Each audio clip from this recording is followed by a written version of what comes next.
பாதங்களை பணிந்து கொண்டு தைத்திங்கள் வந்ததே தமிழுக்கு வாழ்வு தந்தது. இது கவிஞனின் வாக்கு. ஆனால் இந்த கவிஞனின் இந்த வார்த்தையை, இந்த தைத்திங்கள் தந்த வாழ்வை வடபுலத்து மண்ணிற்கு வற்றாமல் வாரி வழங்கும் அமுது சுரபி எது தெரியுமா? அதுதான் நாம் இன்று நின்று கொண்டிருக்கும் இந்த மகா சக்தி இரணைமடி. குளத்தின் ஓசை ஒரு புறம், நூற்றுக்கணக்கான பொங்கல் பானைகளில் இருந்து வழிகின்ற பால் நுரை மறுபுறம். இது வெறும் பொங்கல் விழா அல்ல, இது மண்ணுக்கும் மனிதனுக்கும் இடையிலான 106 ஆண்டு கால பந்தம்.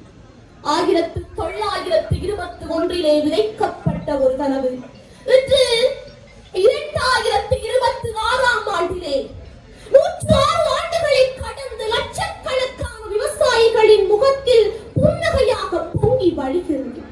உழவு தொழிலுக்கு வந்தனை செய்ய வந்திருக்கும் இந்த நிகழ்வின் தலைவர் அவர்களே, பிரதம விருந்தினர் அவர்களே, சிறப்பு விருந்தினர்களே, கௌரவ விருந்தினர்களே, ஏனைய நிகழ்வின் அதிதிகளே, பொதுமக்களே, விவசாய பெருந்தகைகளே, உங்கள் அனைவரையும் வணங்கி ஈழத்தின் இதய துடிப்பான இந்த இரணைமடு குளத்தின் அருகில் நின்று எனது உரையை தொடங்குகிறேன். 1900ஆம் ஆண்டுகளின் தொடக்கத்தில் அன்றைய பிரித்தானிய அரசால் வடக்கு மாகாணத்தின் நெற்களஞ்சியத்தை உருவாக்க வேண்டும் என்ற நோக்கோடு இந்த இரணைமடு குளத்தை உருவாக்குவதற்கான திட்டம் விடப்பட்டது.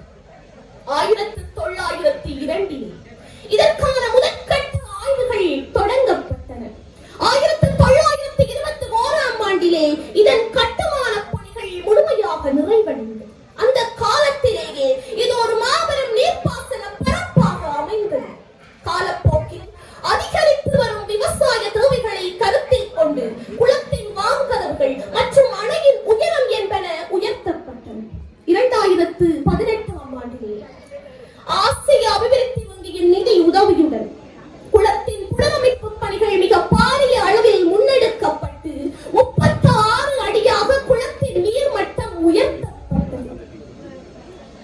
இன்று 2026ஆம் ஆண்டிலே சுமார் 21,000 வயல் நிலங்களுக்கும் அதிகமான நிலங்களுக்கு இந்த குளத்தின் மூலமே நீர் கிடைக்கிறது.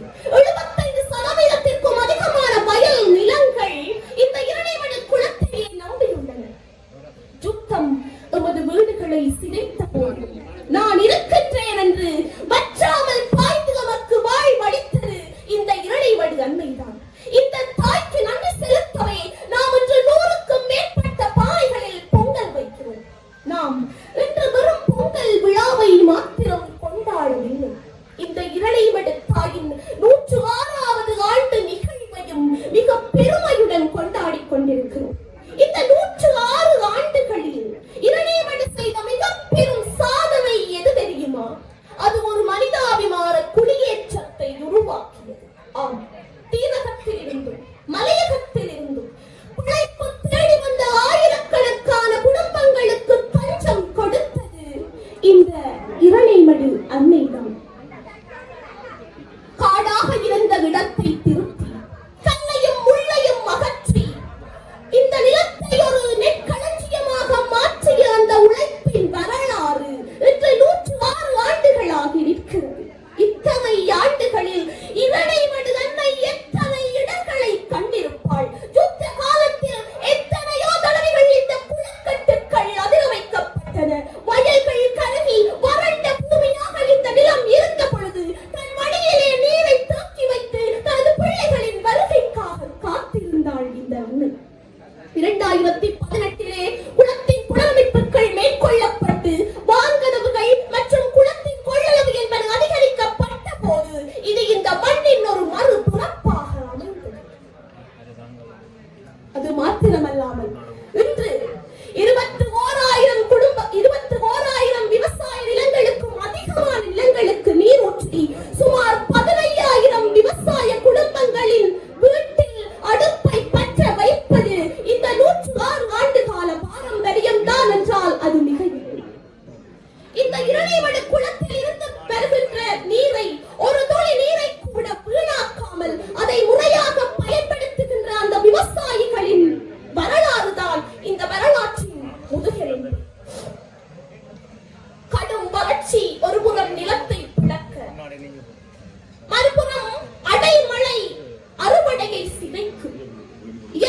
சதி செய்தாலும் அரசு கைவிட்டாலும் சோர்ந்து போய் மூலையில் அமர்ந்து விடாமல் உழைப்பு விதி விதைத்தால் உழைப்பு விளையும் என்று எண்ணி எண்ணி வயலில் இறங்கும் ஒரு உழவன், ஒரு போராளி. உலகமே முடங்கி போனாலும் இந்த உலகம் பசியால் வாடிவிடக் கூடாது என்று தனது உயிரையே பணியமாக வைத்து உழைப்பவர்கள் உழவர்கள் மட்டும். இன்றைய இந்த நன்னாளிலே அவர்களுக்கும் நன்றி கூற நாம் கடமைப்பட்டுள்ளோம். அன்பானவர்களே, இந்த இறைவடு குளத்தின் அணைக்கட்டில் இருக்கும் ஒவ்வொரு கல்லும் நமது முன்னோரின் உழைப்பை சொல்கிறது. காடாக இருந்த இந்த இடத்தை திருப்பி ஒரு மாபெரும் நீர்த்திறக்கமாக மாற்றியவர்கள் நமது கரங்களிலே ஒப்படைத்திருக்கிறார்கள். அவர்கள் நமக்கு அளித்தது வரும் குணத்தை மாத்திரமல்ல, நமது பொருளாதார சுதந்திரத்தை. எனவே